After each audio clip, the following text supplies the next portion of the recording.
Esse é o Ancapso e nós vamos falar agora da Hillary Clinton. Olha só, quem imaginaria que a esquerda brasileira estava contando com a Hillary Clinton para fazer uma declaração a favor do Brasil lá nos Estados Unidos, né? A Hillary Clinton defendeu o Brasil, disse que as tarifas do Trump foram para defender o amigo corrupto dele, chamou o Bolsonaro de corrupto. Ela certamente não entende nada de política brasileira, porque se entendesse, ela saberia que o Bolsonaro pode até ser acusado de um monte de coisa, está sendo acusado de golpe, não sei mais o que, mas corrupto, não, né? Corrupto é o amigo dela, o Lula, né? Mas o que chama atenção nisso daqui é que é óbvio que a turminha da esquerda aqui no Brasil esperava que os democratas fossem defender eles de Trump lá. E aí pediram, não, por favor, façam uma campanha pelo Brasil aí.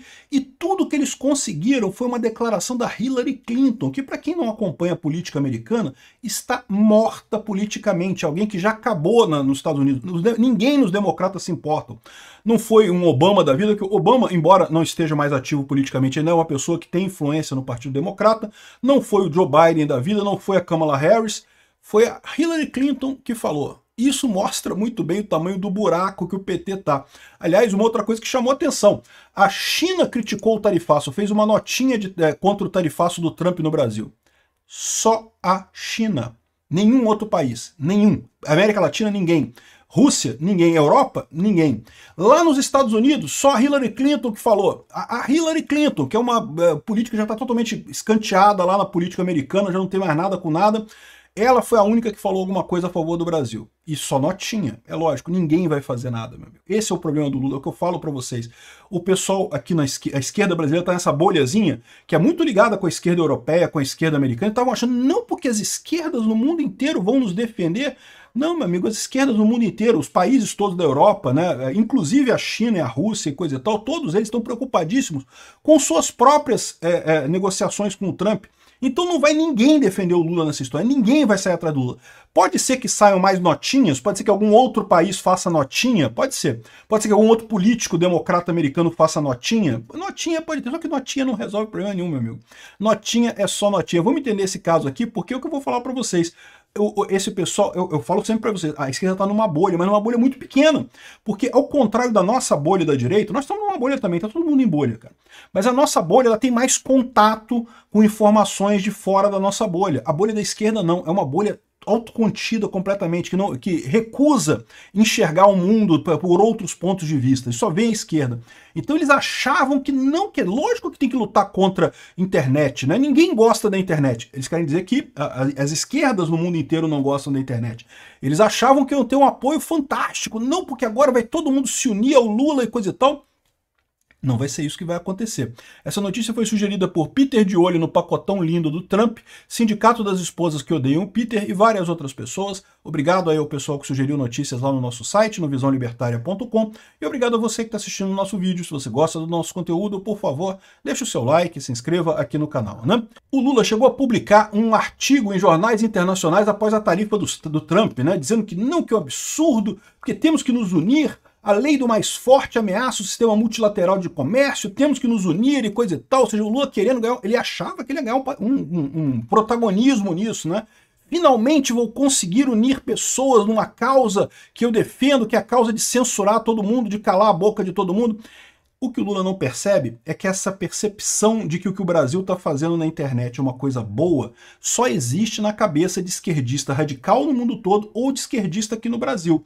Porque tá todo mundo vendo pro que o Brasil tá fazendo aqui, tá vendo que é um absurdo, cara. Esse negócio de bloquear o X foi um tiro no pé que o Alexandre de Moraes deu, que ele não tem ideia do tamanho do tiro no pé que ele deu. Eu avisei isso naquela época. Por quê? Porque ficou estranho pra caramba. Logo depois teve um jogo de futebol americano aqui no Brasil, e os jornalistas americanos falaram, caramba, eu não posso usar o X aqui. É coisa que o pessoal estava acostumado, sei lá, no Afeganistão, no Irã, em países em que, né, totalmente absurdos em termos de censura, né? Chegaram aqui no Brasil e não podiam usar o X no Brasil. E o pior, ele fez esse negócio para tentar melhorar a situação da esquerda nas eleições de 2024 e falhou absurdamente, porque a direita ainda ganhou muita coisa em 2024, fez zero diferença bloquear o X aqui no Brasil. No final das contas, deu um tiro no pé, por quê? Porque a visão mundial do que o Brasil está fazendo nas redes é a pior possível. O próprio Sam Puncher, do Metrópolis, traz aqui uma coisa bem interessante aqui no vídeo dele. Olha só isso daqui, ó. A forma como se lida com as redes sociais aqui, com bloqueios de perfis, ao invés de bloqueio de conteúdo específico. Não pega bem lá fora. A gente fala sobre... Tem esse movimento dos bolsonaristas, da direita, tem esse movimento dos trumpistas, mas eu posso falar com convicção porque quando eu estive na Assembleia Geral da ONU em setembro passado, muitos jornalistas estrangeiros se surpreenderam. Quando eu estava lá, o Twitter estava bloqueado no Brasil.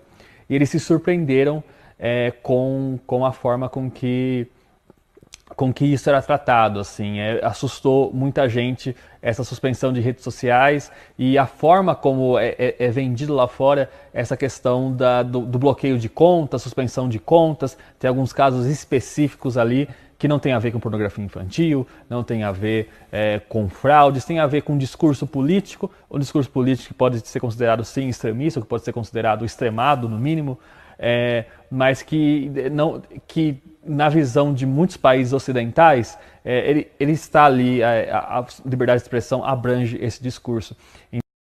Ou seja, o que ele colocou aqui é exatamente isso. Isso pega mal. É o que você vê quando os países ocidentais são chamados a verificar essa questão. Quando foi na Espanha com Oswaldo Eustáquio, ou Alan dos Santos lá nos Estados Unidos, o pessoal olha para isso e fala, não, isso é um absurdo. Ah, mas ele está fazendo um golpe. Mas fazer um golpe com tweet? Não faz golpe com tweet, meu amigo. Você não faz golpe desse jeito, né? Não existe golpe feito na rede social, né? Golpe você bota exército na rua e coisa e tal, né? Enfim... Esse pessoal, o Lula tá achando que vai fazer uma grande reunião do pessoal. E não vai, meu amigo, não vai mesmo. Por dois motivos. Primeiro, porque o Brasil já está queimado. A quantidade de erros que foi cometida pelo Alexandre de Moraes e pelo próprio Lula lá fora na política externa, né? Lembra, o Lula não foi um erro só que o Lula cometeu na política externa, cometeu inúmeros erros em sequência. Desagradou a Europa ao apoiar a Rússia, foi na Rússia, foi na China, apoiou o Irã, apoiou a faixa de Gaza, apoiou os terroristas do Hamas. É uma coisa que não tem como se sair bem disso daí. Então o Lula já é um desastre geopolítico lá fora. Aí quando falam que o Trump puniu o Brasil, o que o pessoal pensa? Mas o Lula tá meio que pedindo mesmo, né? Tá meio que querendo mesmo, né? O Lula acha que vai liderar esse negócio, por quê? Porque ele tem a visão da esquerda, ele está na bolhazinha da esquerda, e como eu falei para vocês, ao contrário da nossa bolha, a gente vê a opinião do outro lado, porque inevitavelmente na internet a gente acaba vendo Rede Globo, acaba vendo outras opiniões. O pessoal do Lula, quando eles veem a opinião de fora, falam, não, que aqueles nazistas da extrema direita, e ignoram completamente, não prestam atenção nos argumentos, não prestam atenção no que é falado, e isso faz com que eles fiquem isolados, eles não percebam quão pequena é a bolha deles no final das contas. E aí eles estavam achando que iam ter um apoio enorme, e não teve ninguém, meu amigo. A China criticou, notinha. É possível que tenha outros países que vão lançar notinhas também apoiando o Brasil. Até aqui não teve nenhum, só a China. Mas é possível que tenha outros. Mas, de novo, notinha, meu amigo. Notinha e nada é o quê? A mesma coisa a Hillary Clinton. Hillary Clinton, de novo, política aposentada. É tipo, sei lá, o Fernando Henrique Cardoso falar alguma coisa aqui no Brasil. Pô, quem importa, cara? O Fernando Henrique Cardoso tá fora do jogo há muito tempo, né? Não vai fazer nada mesmo. E parece que foi tudo, porque eles estão divulgando isso pra caramba, tá aparecendo num monte de jornais aqui no Brasil.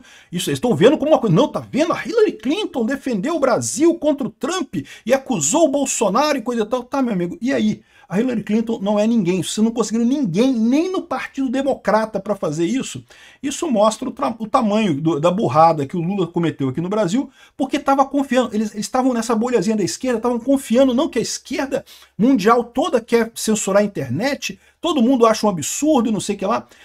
E é verdade que a maior parte dos países do mundo não gosta do Trump, tá? Mas também não gosta tanto do Lula, sim. Por isso que ninguém quer se comprometer com o Brasil no final das contas. O Brasil se tornou radioativo, se tornou leproso. Ninguém quer contato com o Lula porque o Lula só fala merda. Por que vai fazer agora? Vai defender isso daí?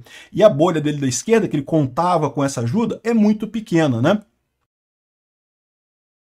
E como eu falei para vocês, essa leva de cartinhas de tarifa não foi só para o Brasil, foi para um monte de países essas cartinhas. O Trump anunciou tarifa de 30% sobre o México e a União Europeia. É engraçado que eles falam aqui, ó. Não, porque os Estados Unidos têm notificado líderes globais desde segunda-feira, dia 7, são 23 países que receberam cartinhas do republicano com taxas para produtos que variam entre 20% e 50%. 50% só tem um país, adivinha? O Brasil. É o único 50%. Até o México e a União Europeia já está com 30% agora. E todos eles estão querendo negociar. Aqui, o próprio Sam Pancha falou aqui ó, que a União Europeia já se manifestou, não fez piada, não partiu para o confronto, não falou, não, que vamos brigar, que vamos retaliar, que, como o Lula está fazendo aqui no Brasil, né, falando um monte de coisa. A União Europeia já se manifestou e disse que medidas recíprocas podem ser adotadas, mas que a União Europeia segue pronta para negociar e continuar trabalhando de um acordo em comum, em direção a um acordo com os Estados Unidos até 1º de agosto. Né? E essa é a situação. É isso que tinha que ser feito. O que o Tarcísio se colocou para fazer também. Tem que negociar, não tem alternativa. Ah, mas aqui na negociação eles vão exigir a soltura do Bolsonaro. E aí, vai ter que obedecer, ou então não vai ter acordo, né? Aqui, ó. Mais do que isso, o Trump já ganhou nas taxas digitais. Sabe o imposto do streaming que eles estão querendo botar aqui no Brasil? Que lógico, também é a ideia da esquerda europeia, né? Taxar os streamers, né? O YouTube, Netflix e coisa e tal. É mais um imposto absurdo que eles querem fazer aqui no Brasil. A Europa, queriam fazer porque a Europa fez, né? Já voltaram atrás. Como uma condição para negociação lá na Europa, o Trump colocou justamente um ambiente sano para as redes sociais americanas. A Europa já voltou atrás. O Lula está achando mesmo que vai ter apoio de alguém nessa briga dele contra o Trump? Não. Vai ter apoio de quem? Da Venezuela, de Cuba, da Rússia, do Irã e da Coreia do Norte. E olha lá. E esses países vão ajudar como o Brasil? Não vão ajudar nada. Esses países estão felizes da vida porque o Brasil é um país que ainda relativamente tem uma boa economia e daí vai ser jogado nessa lata de lixo da história junto com esse pessoal vai poder comer um pouquinho do Brasil, né? Vai poder pegar um pouco dessa economia brasileira, enquanto o Brasil não se transforma num deserto árido igual são esses países, né? Esse é o grande problema. O pessoal está apostando o Lula indo para o enfrentamento com o Trump porque é um presidente fraco, porque é um presidente transplantado, um presidente idiota, um presidente que nunca deveria ter sido sequer tirado da cadeia, muito menos empossado na presidência. Agora a gente vai colher o custo de um presidente fraco. A única alternativa que ele tem é bater no Trump. Ele não pode, como a Europa, não, vamos negociar. Não, tem que bater no Trump, porque isso melhora a popularidade dele. Meu amigo, o pessoal aqui no Brasil tem um problema. Ou alguém faz alguma coisa para tirar esse pessoal do governo, ou a gente vai numa posição muito ruim. A gente vai ser jogado pro eixo do mal. E pior, o eixo do mal vai adorar, né? A Venezuela, Cuba, a Rússia vão adorar, porque vão sugar recursos do Brasil com tudo, até secar o Brasil, até de ficar na merda igual eles estão, né? E depois, para voltar a ser um país respeitado, meu amigo, não vai ser fácil, não.